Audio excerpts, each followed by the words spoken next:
So we have a man with us today, a writer and a columnist. He's the host of the podcast Ideas Have Consequences. His name is Larry Taunton, and he has been to meet with the Nigerian Christians on the ground. He knows what's happening there. Let's bring him on to get his expertise and his context. Larry, thanks for joining me. Do you believe that Zohran Mamdani is engaging in taqiyya, where this Islamic belief that essentially allows you to lie and hide your true beliefs in order to infiltrate Western society to advance Islam?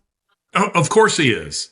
Of course he is. And he's very clever at it. You know, he has this charming smile, and he seems like such an outgoing, pleasant, likable fellow. But at the end of the day, he's a jihadist. That's what he is. And Islam, socialism, Marxism, they see the polls just like we do. A recent, was it a Pew Forum poll, Gallup poll that came out just this past week that showed majority of Gen Zers have a favorable view of socialism. They see that just as we do. And they're aware that if they sock puppet socialism, if you follow me, they use it. They use it as their vehicle to penetrate the West, but they're not chiefly socialists or Marxists. They are jihadists. Listen, Islam is a religion of conquest. It's really less a religion than it is an ideology of conquest. That's what it's all about. It's about conquering the entire world until there's nothing but that which is for Allah. Is the way the Quran puts it. So, but this is the Muslim strategy, the Islamic strategy for millennia. I mean, this is just the way they work. This is the way they operate, and it's what's happening in London. It's what's happening in Paris. It's what's happened in Dearborn. It's what will happen in New York City. And by that, I don't mean busloads of children being brought in and dropped off and given AK-47s, but I mean radicalizing of youth and of turning a blind eye to violence. And you see all these knife attacks that are being reported, and things like beheadings and rape gangs. I mean, Rotherham has been just not reported in the United States at all. Roughly 250,000 British white girls, according to the Times of London, trafficked on an industrial scale, and almost no one has been punished. Now, why is that? Well, it's because the violence, the rape gangs, the knifings, all of this is part of the plan. It's not something that the politicians are going, gosh, I wish this hadn't happened again. It's because in Saqib Khan's London, he wants it. That's what they will want in New York. And it's because what happens? There will be an exodus of people out of those cities. So you eventually surrender a whole, metropolis, Britain's most important city, the United States' most important city, surrendered to jihadists. And I know that there are some people who are listening to this and going, oh, this is just so wild. I just don't believe this. I'm telling you, I've seen it. It's the way it works. But when we're talking about, real Islam, we're talking about people who take the Quran, the Hadith, that is the holy writings of Islam, and the life of Muhammad, which they are supposed to model themselves after. And Muhammad was a thug. Muhammad killed 800. I mean, if he even existed, he killed 800 Jews in a single day, slit their throats. Raping and pillaging is all part of Islam. And so you see women are seen as the spoils of war. And so women, you will recall a few years ago that we were hearing about these Nigerian girls who are taken by Boko Haram into sex slavery. Well, the fact of the matter is that's happening every day in Islam. Islam is a religion of violence. It's a religion of hate. It's a religion of misogyny. It is a religion made by men to indulge every perverse male appetite. Well, the Quran itself says, and this is a quote, kill the unbelievers wherever you find them and take them, detain them, and sit and wait for them. So if you interpret that in any kind of literal way, I mean, I don't know how there's any way to interpret that to mean anything other than what it clearly says to mean. I mean, it sounds to me like they're trying to establish a caliphate. It sounds to me like this is we talked about this more, I think, 10 years ago than we do now in the United States. But they're not only trying to establish a caliphate, they are committed religiously. They have to. It's their religious duty. They're bound to kill Christians. Yeah, well, I mean, see, that's the thing.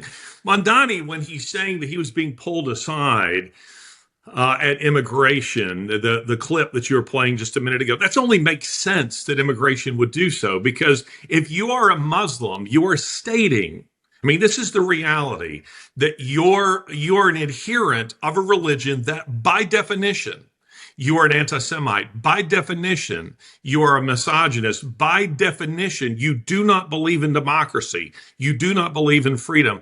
Islam is antithetical to Western, specifically American, ideals.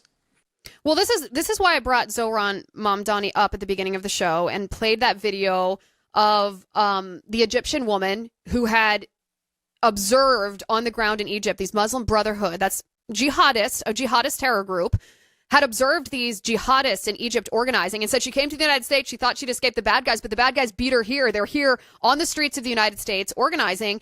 And I feel, Larry, that we have been remiss in the past 10 years because we've been distracted with other things that are worth our attention, like wokeness, like a million other things, like forever wars, that we have forgotten that there is this concerted effort by the leaders of the religion of Islam and all the adherents to infiltrate our country.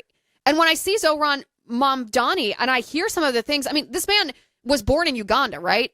This man is an African by birth. He was naturalized as an American citizen under what you could argue, we did last week, under false pretenses, because we don't know whether he disclosed prior to naturalization his praise of terrorists. And if he didn't, that would have disqualified him from being naturalized. But you have to wonder why he's not speaking up as a natural-born African himself, as someone who has stated that his entire political worldview is shaped around, quote-unquote, standing up for Palestinians being genocided. You have to wonder why he's not speaking up about what's happening to Christians in Nigeria.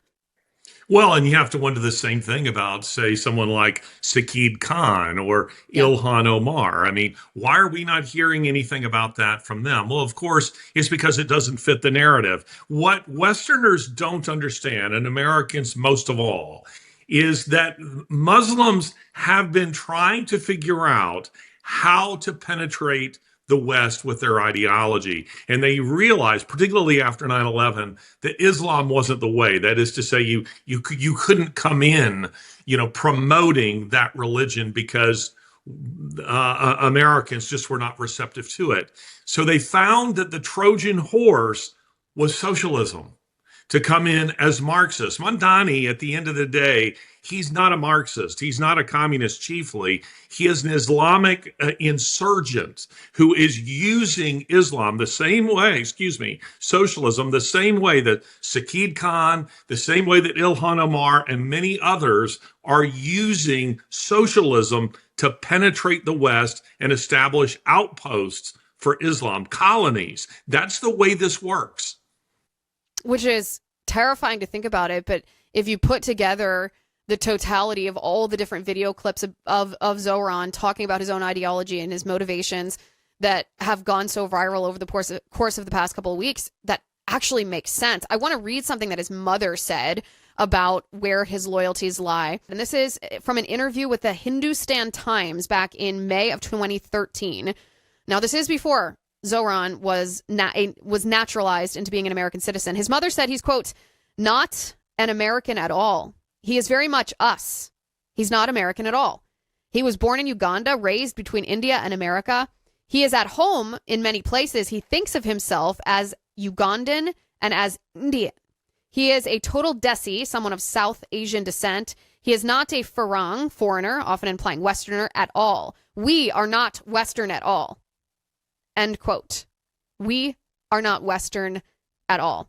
And so you see this, Larry, and you hear this, and you see his silence, and the same goes, you are absolutely correct, the same goes for Sadiq Khan, the mayor of London, the same goes for Ilhan Omar, a congresswoman here in the United States who was born in Somalia. Also, by the way, her immigration background is also very suspect. She could have committed immigration fraud. If you haven't listened to that episode, I highly recommend that everyone goes back. I think it's from 2 weeks ago that we did that. We are not Western at all.